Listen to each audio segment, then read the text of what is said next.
Hello दोस्तों, beginners point में आपका स्वागत है। और अभी हम कर रहे हैं आधुनिक भारत का इतिहास। ठीक है, इससे पहले की वीडियो नहीं देखी हैं तो फिर आप जाकर देख सकते हैं। यूरोपीय कंपनियों का भारत आगमन। जो यूरोप की कंपनियां थीं वो भारत का आगमन। सबसे पहले बार्थिलोमियो डियाज, पुर्तगाली व्यक्ति जो भारत की खोज के लिए पुर्तगाल से चला और 1489 ईस्वी में दक्षिण अफ्रीका पहुंच गया।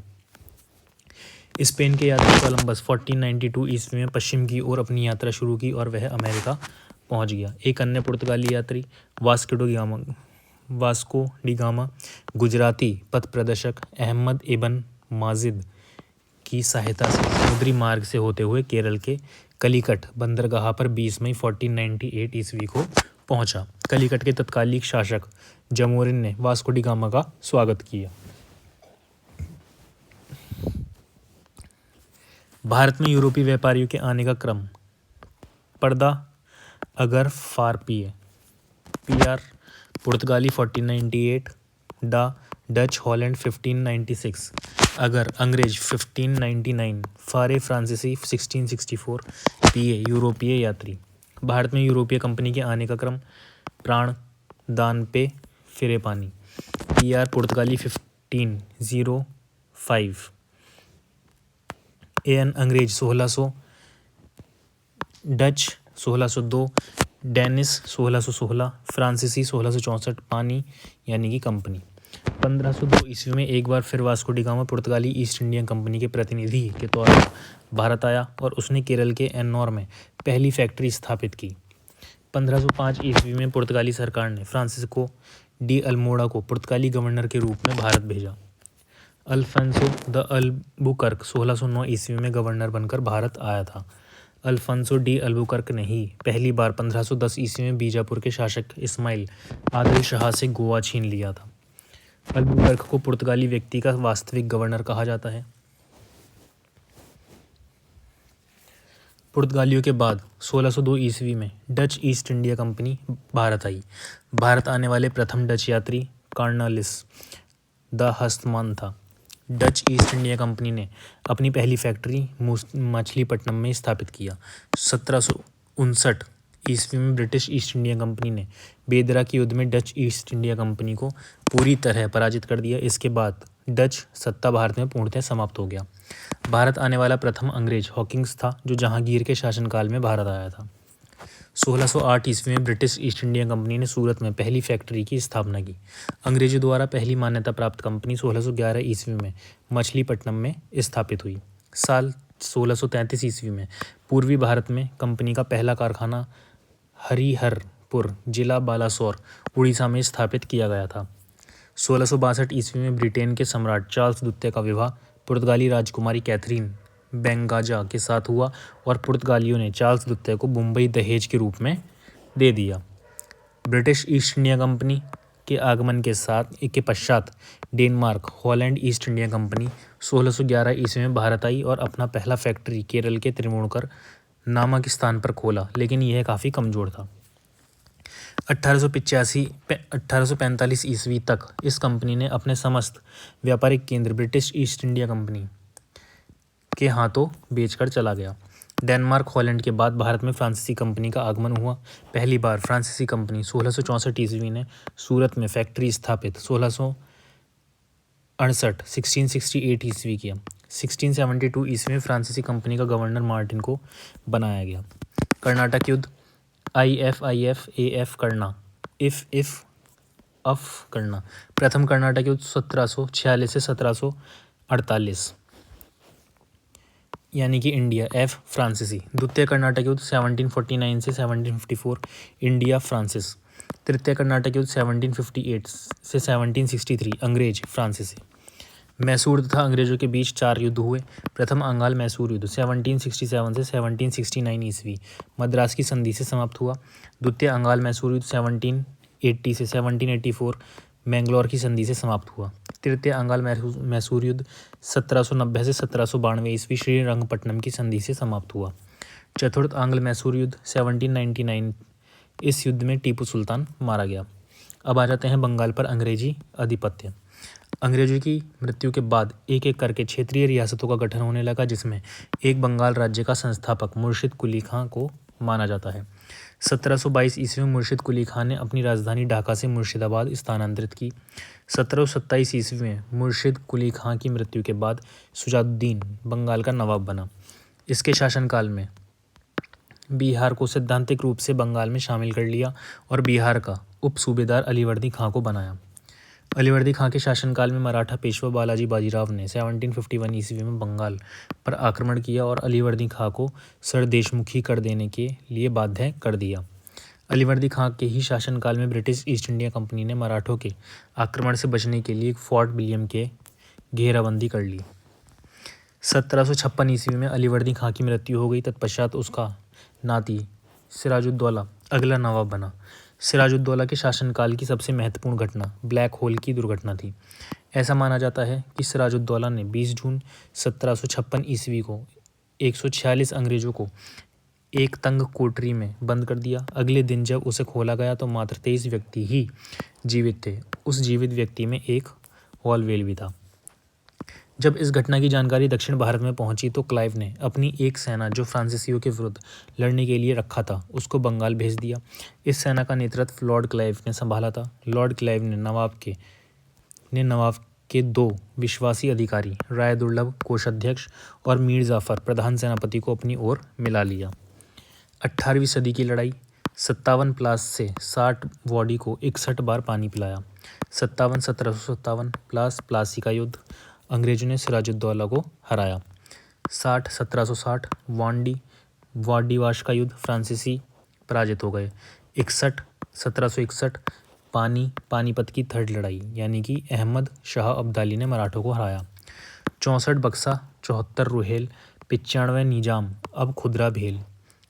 64 यानी कि 1764 बक्सा बक्सर का युद्ध अंग्रेजों ने मीर कासिम को हराया। 1774 रुहेला का युद्ध मुगलों से स्वतंत्र हुआ। 1795 खुदरा का युद्ध निजाम की पराजय। प्लासी के युद्ध में मीर जाफर और राय दुर्लभ के कारण अंग्रेजों ने युद्ध जीत लिया। अंग्रेजों के समर्थन से बंगाल का अगला नवाब मीर जाफर बना। नवाब बनते ही मीर जाफर ने लॉर्ड क्लाइव को बंगाल में स्थित 24 परगना क्षेत्र इनाम में दिया। साथ ही 1,77,00,000 रुपये ईस्ट इंडिया कंपनी को उपहार स्वरूप दिया। लेकिन कुछ ही दिनों के बाद जब मीर जाफर ने अंग्रेजों के अनुकूल काम नहीं किया तो उसे 1760 ईस्वी में अपदस्थ कर मीर कासिम को बंगाल का अगला नवाब बनाया। अंग्रेजों की गतिविधियों से बचने के लिए मीर कासिम ने अपनी राजधानी मुर्शिदाबाद से मुंगेर स्थापित कर लिया। मीर कासिम ने मुंगेर में एक बंदूक की फैक्ट्री स्थापित करवाई। दस्तक के उपयोग पर प्रतिबंध लगा दिया। अंग्रेजों ने मीर कासिम को 1763 ईस्वी में अपदस्थ कर दिया और उसके बदले एक बार फिर मीर जाफर को बंगाल का अगला नवाब बनाया गया। ऐसी परिस्थिति में मीर कासिम अवध के नवाब शुजाउद्दौला के पास पहुंचा। शुजाउद्दौला के राजदरबार में उसकी मुलाकात तत्कालीन मुगल बादशाह शाह आलम द्वितीय से हुई। इन तीनों व्यक्ति ने एक साजिश के तहत अंग्रेजों के विरुद्ध एक गठबंधन बनाया और भारतीय सेना बंगाल पर आक्रमण करने के लिए अवध से चला तथा बक्सर नामक स्थान पर 22 अक्टूबर 1764 को ब्रिटिश सेना के आमने सामने हुआ, जिसे बक्सर का युद्ध कहते हैं। इस युद्ध में भारतीय सेना की हार हुई। इस युद्ध में ब्रिटिश सेना का नेतृत्व कैप्टन मुनरो ने किया था। 1765 ईस्वी में इंग्लैंड से लॉर्ड क्लाइव को बुलाया गया तथा उसने अवध के नवाब शुजाउद्दौला तथा मुगल सम्राट शाह आलम द्वितीय के साथ इलाहाबाद की संधि 12 अगस्त 1765 ईस्वी को कर ली। बंगाल का अंतिम नवाब मुबारक उद्दौला था। 1775 ईस्वी में उसकी मृत्यु के बाद बंगाल के नवाब के पद को भी समाप्त कर दिया गया। ब्रिटिश भारत के प्रमुख गवर्नर जनरल। बंगाल का प्रथम गवर्नर लॉर्ड क्लाइव था। बंगाल का अंतिम गवर्नर वॉरेन हेस्टिंग्स था। बंगाल का प्रथम गवर्नर जनरल वॉरेन हेस्टिंग्स था। बंगाल का अंतिम governor general Lord William Bentinck था। भारत का प्रथम governor general Lord William Bentinck था। भारत का अंतिम गवर्नर जनरल लॉर्ड कैनिंग था। भारत का प्रथम वायसराय लॉर्ड कैनिंग था। भारत का अंतिम वायसराय लॉर्ड माउंटबेटन था।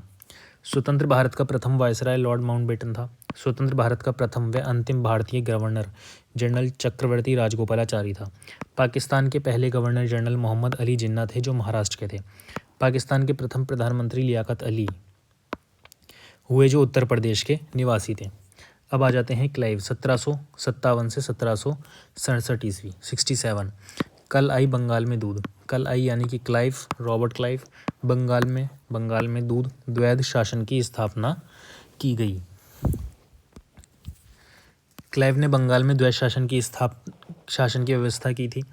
प्लासी का युद्ध कंपनी के लॉर्ड क्लाइव और नवाब सिराजुद्दौला के बीच लड़ा गया था। वारन हेस्टिंग्स 1772 से 1785 ईस्वी। वारन हेस्टिंग्स के समय के कार्य: प्रथम पत्र जैसे ही बना बजट पिटाई 84 बार। प्रथम समाचार पत्र, पहली बार समाचार पत्र का प्रकाशन हुआ था। जैसे ही जेम्स हिक्की, बंगाल गजट के संपादक जेम्स अगस्टस हिक्की थे। बना बजट, बंगाल गजट अंग्रेजी भाषा में छपने वाला प्रथम समाचार पत्र था। पिट्स इंडिया एक्ट, इस एक्ट के द्वारा दोहरे प्रशासन का प्रारंभ हुआ। 1784 पिट्स इंडिया एक्ट भारत आया। वारन हेस्टिंग्स के शासनकाल में 1773 ईस्वी में रेगुलेटिंग एक्ट पारित हुआ। इस एक्ट के तहत 1774 ईस्वी में कलकत्ता में एक सर्वोच्च न्यायालय का गठन किया गया, जिसके प्रथम मुख्य न्यायाधीश सर एलिजाह एम्पे को बनाया गया। भारत में अंग्रेजी राज्य का वास्तविक संस्थापक रॉबर्ट क्लाइव को माना जाता है। वारन हेस्टिंग्स के शासनकाल में 1784 ईस्वी में एशियाटिक सोसाइटी ऑफ बंगाल की स्थापना सर विलियम जोन्स ने की।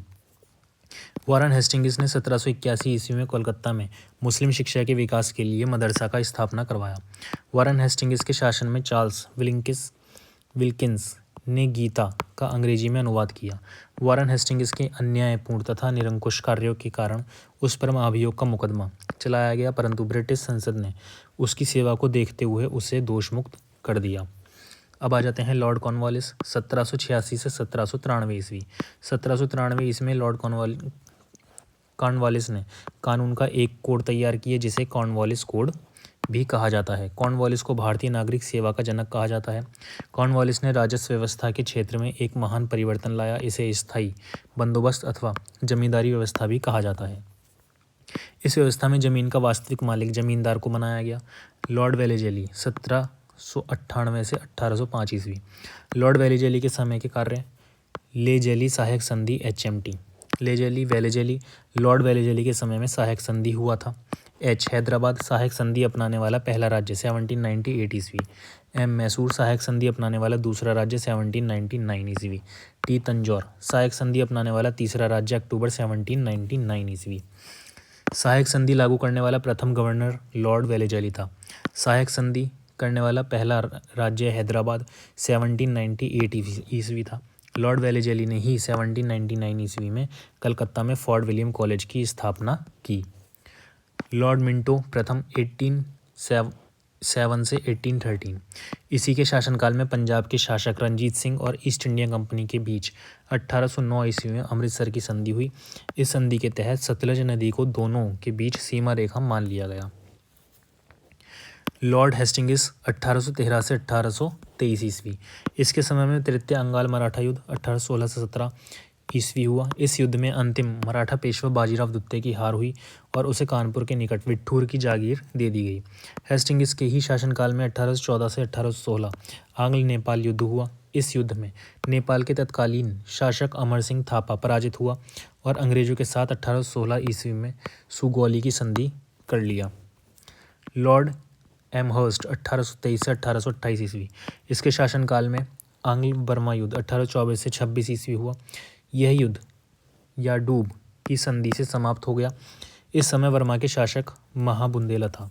1935 ईस्वी के अधिनियम के तहत वर्मा को भारत से अलग कर दिया गया और भारत की आज़ादी के बाद 4 जनवरी 1948 ईस्वी को वर्मा आज़ाद हो गया। लॉर्ड विलियम बेंटिक 1828 से 1835 ईस्वी।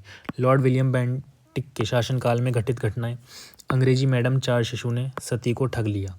अंग्रेजी शिक्षा 1835 ईस्वी में मैकले की अनुशंसा पर शिक्षा का माध्यम अंग्रेजी को बनाया गया।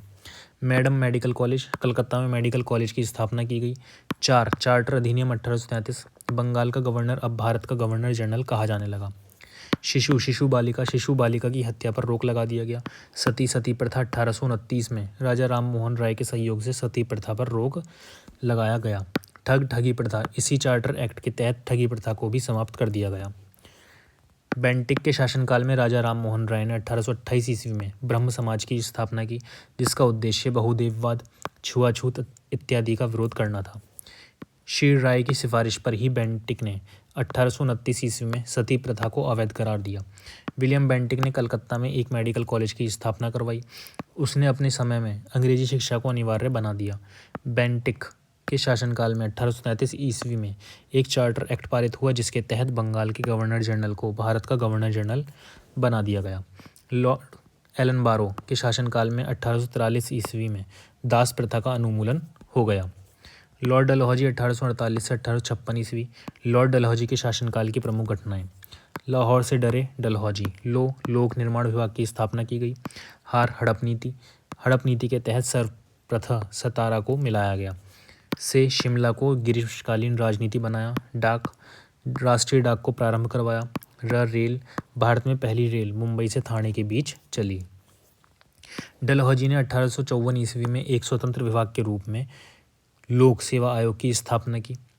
डलहौजी के शासनकाल उसके हड़प सिद्धांत डॉक्ट्राइन ऑफ लैपेज के कारण अधिक याद किया जाता है। डलहौजी का शासनकाल किसके लिए याद किया जाता है? हड़प सिद्धांत। हड़प नीति के बदौलत डलहौजी ने निम्न राज्यों का विलय किया। सबसे पहले सतारा 1848, संभलपुर 1849, झांसी 1853, बरार 1853, नागपुर 1854। डलहौजी ने कुछ क्षेत्रों के विलय गैर कानूनी ढंग से भी कर लिए, जिसमें प्रमुख था अवध राज्य 1856। अवध राज्य का शासक वाजिद अली शाह था। 1856 ईस्वी में डलहौजी ने एक शिक्षा कमेटी का गठन किया, जिसे वुड डिस्पैच कहा जाता है, जिसे आधुनिक शिक्षा का मैग्ना कार्टा भी कहा जाता है। 1850 ईस्वी में पहली बार मुंबई थाने के बीच रेलवे लाइन बिछाया गया। प्रथम रेल 16 अप्रैल 1853 ईस्वी में मुंबई से थाने के बीच 34 किलोमीटर चलाई गई। भारत में रेलवे के विकास का प्राथमिक उद्देश्य कच्चे माल को देश के आंतरिक भागों से बंदरगाहों तक ले जाना तथा दूसरा उद्देश्य सेना को दूर दराज क्षेत्रों तक पहुंचाना था। 1854 ईस्वी में कलकत्ता आगरा के बीच टेलीग्राफ डाक सेवा प्रारंभ किया।